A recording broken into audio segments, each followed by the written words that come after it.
I'm Rachel Griffin. I'm the head of the primary and the lower school, principal here at Gulliver, and today's our day of AI, and this is a really exciting day for us.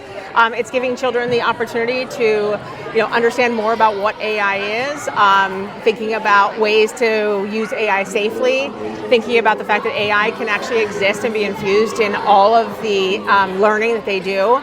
So we have all of our teachers that are working in science and art and music and Spanish, technology. It's not just a technology piece, but we are kind of looking at AI to think about what are the ways in which it can kind of support us and really kind of expose us to creativity and think about new and possible other ways of doing things that will enhance our learning. Why is it important for students to be exposed with AI and robotics nowadays?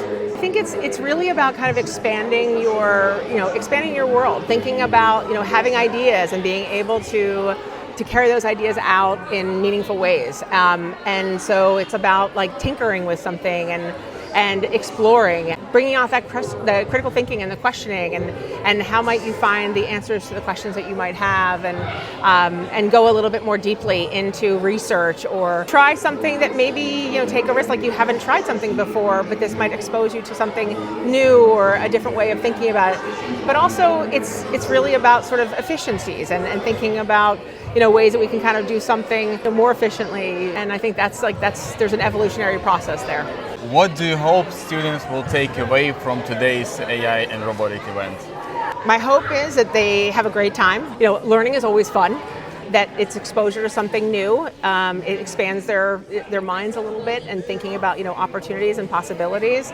Perhaps for some it may actually even be thinking about a future career pathway or an interest that they're kind of curious about. I think it's we were working with the entrepreneurs and the of the future, and so how do we think about that and all the ways that they might possibly kind of see themselves, and so having this chance to kind of engage with this type of learning, I think is a really it's like a beginning which might unleash something, that potential and that possibility going forward. How do you think AI and robotics will shape the future of education? Human element is so important, and it's always going to be, teachers are going to have that chance to kind of work very specifically with students to be able to kind of learn more about them, be able to, support them in what they're learning, but also that creativity, the passions, and the expansion of all of those things, so important. But I think it can be a really useful tool for students to be able to, as I mentioned, sort of either continue learning, extend their learning, maybe even support them with their learning, being able to possibly